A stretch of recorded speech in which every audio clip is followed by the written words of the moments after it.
Game day's here, I can hear the crowd. Turn on the lights, fans are cranked up and loud.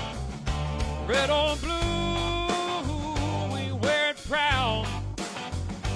Yeah, we love our teams in this border town.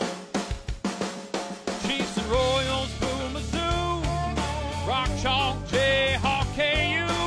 Hear that drum pounding in your feet. Yeah, you're marching to the beat of KC. What is going on, YouTube? What is going on, Kansas City? What is going on, Jayhawk Nation? And what is going on, everybody? And welcome to the Beat of KC. Ladies and gentlemen, my name is Lucas Murphy, and I truly want to come out the gate and really kind of talk about how the Kansas Jayhawks this year versus last year really compares in excitement, really expectations. And I'm going to be brief with this. You know, heading into certain games, you really kind of feel like this year's team has the capabilities and potential to really stun anybody. And they've proven that. More specifically, they've done that at home. And we'll talk about really their road versus home splits. But there's been a lot of excitement around this team. They do have Darren Peterson. They have a fresh kind of look with Melvin Council Jr., Trey White. You get a healthy Bryson Tiller who really gets to kind of get college basketball experience. Flory Badunga is able to take that next step.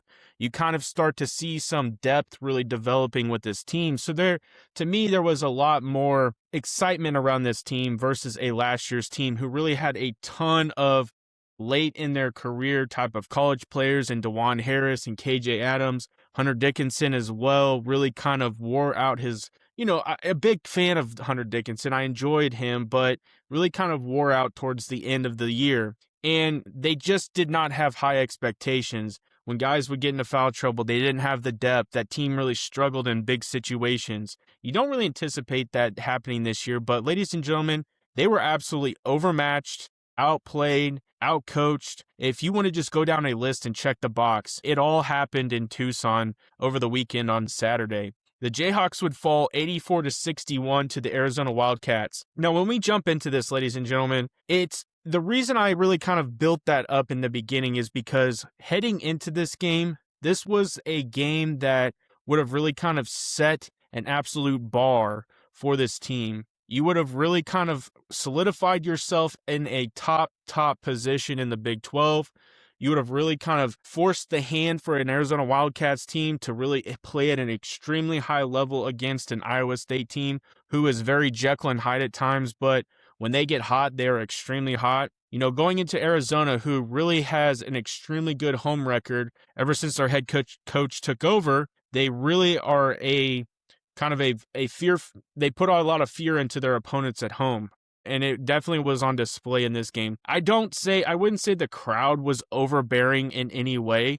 It just shows you to the level of ability to play at a high level for the Arizona Wildcats. They're easily a Final Four team, ladies and gentlemen. If they can continuously click, they have their big men playing down low. They have their two guards playing at an extremely high level. Bradley and Burries are extremely talented guards. And if they're functioning with their bigs, this team is a well-oiled machine. But ladies and gentlemen, it just shows you that Kansas is a completely different team on the road. They're a completely different team when Darren Peterson's in the lineup. They don't still know how to really function. Bill Self, even this late in the year, says he doesn't understand the identity of his team. That really kind of bothers me in a way. You know, this loss drops Kansas to 5-5 against ranked opponents this season and 2-4 versus top 10, while moving them to 9-6 in games away from Allen Fieldhouse. Now, we've had some significant wins in the top 10. I mean, those top 10 wins are very high level. I mean, you knocked off number 1 Arizona and you knocked off Iowa State, so those are two significant wins. But at the same time, you've lost to teams like, at the time, North Carolina. You lost to the team Duke, who is absolutely just playing out of their mind right now. And Boozer is absolutely leading that team. UConn, I mean, you could really kind of go down that list and compare these two teams to all those teams to where they currently are. And I would say Kansas is definitely not to those level of those teams. But when you really kind of look at this game in more specific, from opening tip, Kansas struggled really to find rhythm offensively, and I think that's been a more consistent trend as of late. And do the numbers tell you the story? I mean, if you go to the box score, say you didn't even watch this game, you go to the box score, you will see just from the numbers how abysmal Kansas shot. And I think that's what is most glaring to me, is that you would think teams would start to cohesively come together at this point in the season. They would really kind of find a rhythm. They would really understand how each player dynamically works. And if one player doesn't show up, another player can step up in a big way. And that just doesn't happen. They're very inconsistent at an extremely high rate from the three-point line, which could be very damaging when it comes to the postseason. Because if you match up against a team that can just absolutely scorch the net from the arc, this team will not be able to hang with them, ladies and gentlemen. They prove that they can't shoot the three ball. In this game specifically, Kansas shot an abysmal 9 of 31. That is 29% from the floor, not from the three-point line, excuse me. From the floor, they shot 29% in the first half. And that's including 2 of 8, 25% from three-point range. That poor shot selection, contested looks, really was demonstrated by Arizona's just absolute stranglehold of a defense. The length that they provide, the defense that they really played, just was insane. You know, when you really look at it too in the second half, it showed just a slight improvement, not a change. They didn't go into halftime and really make massive adjustments like they did at home. They come out and they're 13 of 34 from the floor, 38.2%. and 5 of 12, 41.7% from the three. And I really think a lot of that was just because towards the end, they had to start shooting just to try to maintain to even somewhat stay in the game. Now, Kansas did find a way to make a run and get it within 2, but that's where Arizona absolutely just went on an insane run. I think it was 16-0 in a 4-minute span after they cut it to 2. I mean, the damage was already done at that point, and really from there, it just was over. In a market that never sleeps, one name rises above the rest. Lisa Miller from Miller-Lynch Real Estate. Trusted by hundreds and recognized across the Midwest. She delivers results when it matters the most. With over 13 years of experience and licenses in both Kansas and Missouri, Lisa isn't just selling houses. She's helping you find a place to call home. Whether you are a first-time homebuyer, looking to upsize, or selling your current home, Lisa makes the process smooth and stress-free. As a local expert passionate about building lasting relationships, she ensures her clients feel confident and satisfied every step of the way. Don't wait, your perfect home is just a call away. Contact Lisa today at 913-579-3246 or 913-369-3000 or visit lisamillersellskc.com. Let Lisa Miller at Lynch Real Estate help you start your next exciting chapter. And let her know the beat of KC, Lucas Murphy, sent you her way. You know, in the game, Kansas finished 22 of 65, ladies and gentlemen. 22 of 65, 33.8% from the field. And they shot an absolute atrocious 7 of 20, 35% from beyond the arc. And I'm going to be extremely critical of this team because of where we're at in this season. And that's my biggest point is we should be starting to click on all cylinders, and we've yet to figure that out. One consistent bright spot, though, continues to be the foul line, which is always something I highlight because in years past, we've really struggled from the free throw line. This year, they have been extremely effective from the free throw line. When they drive, when they get fouled, they do hit those shots. However, free throws can only help if you generate enough opportunities. And honestly, 11 free throws is not enough opportunities. Kansas simply did not get to the stripe enough to offset really their shooting problems. The starting 5 as a unit, and I think this is really what's glaring, is they were 20 of 52, 38% as a starting 5. Those are guys you lean extremely heavy on for a ton of minutes. Those are guys that you really expect when they're on the floor, they're going to produce. And I would say, you know, there's those times where you have one-off games. This isn't a one-off game. This has kind of been a trend in a few games where we're seeing the inconsistencies. And, they did shoot 42% from 3 as a whole, the starting 5 did. But the production was just so uneven and lacked interior presence. And I think we'll really highlight that when we start talking about the specifics of really the big men. And so I think that's a glaring thing as well. You know, Bryson Tiller gets into foul trouble, which we'll talk about. But, ladies and gentlemen, we had absolutely no interior presence whatsoever. They absolutely dominated down in the paint. And that's exactly what we're going to talk about. They outscored Kansas 30-20 in the paint, They out-rebounded Kansas, and this is something that really needs to be focused. They out-rebounded us 48-26. 48-26. Credited with 12 forced turnovers. Kansas obviously continues to lose the turnover battle. Despite really making a ton of mistakes, they failed to convert in a lot of opportunities where they really have opportunities. And I think that's a big thing. Foul trouble, limited lineup flexibility. Bryson Tiller gets into foul trouble. He gets in 3 fouls, and really that kind of takes away a potential option because they have some bigs that are extremely athletic. They play at a very high level, and they really take over the paint. And we saw that in this game. The rebounding disparity in particular was extremely damaging for this team. And again, second chance points continues to extend possessions for numerous teams, and in this case, Arizona in a lot of ways, and really allowed them to build and maintain separation. What is going on, Kansas City? The Beat of KC here.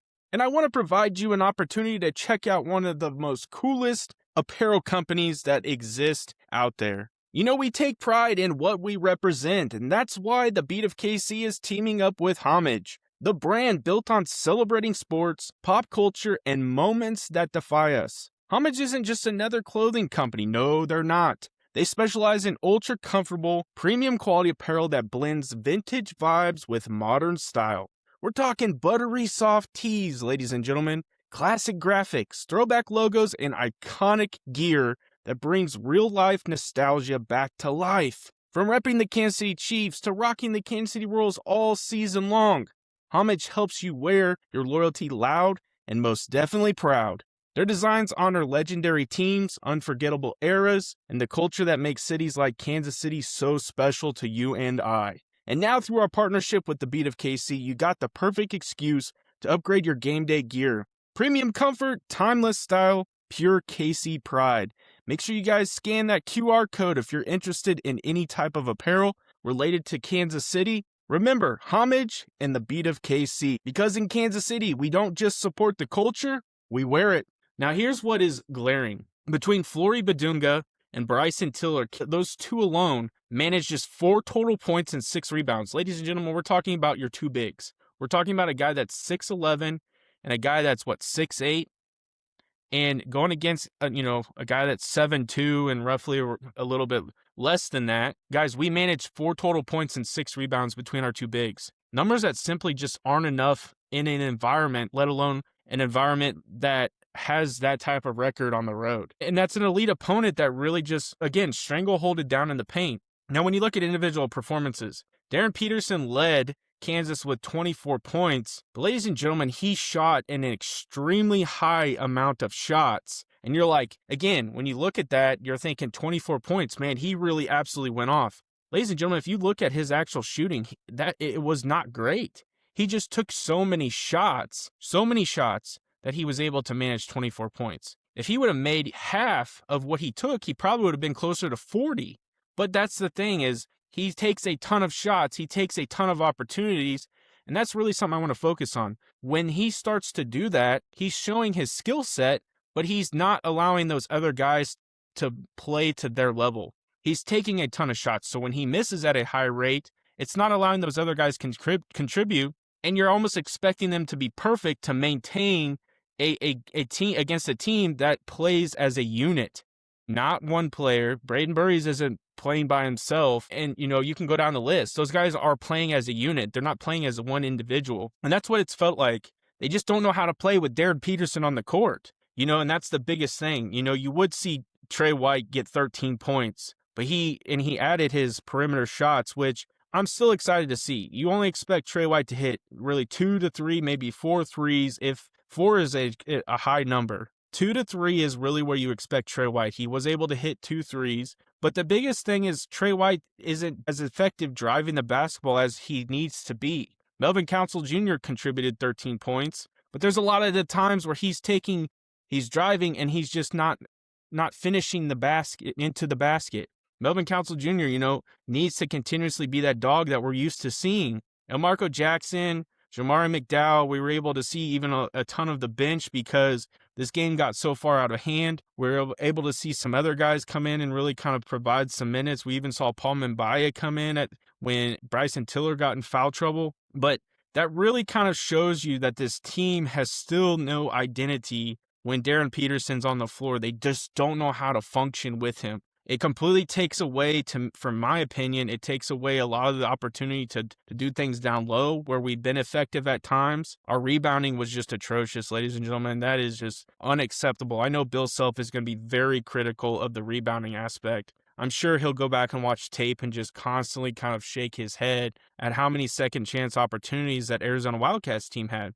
Now, the bigger picture, this loss highlights a reoccurring theme for Kansas this season. Difficulty sustaining offensive efficiency and physicality against the elite. Ranked competition, particularly away from home. While the free throw line shooting remains elite, and really they need to continue to attack the boards, they have to find a way to eliminate the turnovers because they're constantly turning the basketball over, and they're leading every team that they face in the turnover battle. They're constantly losing that.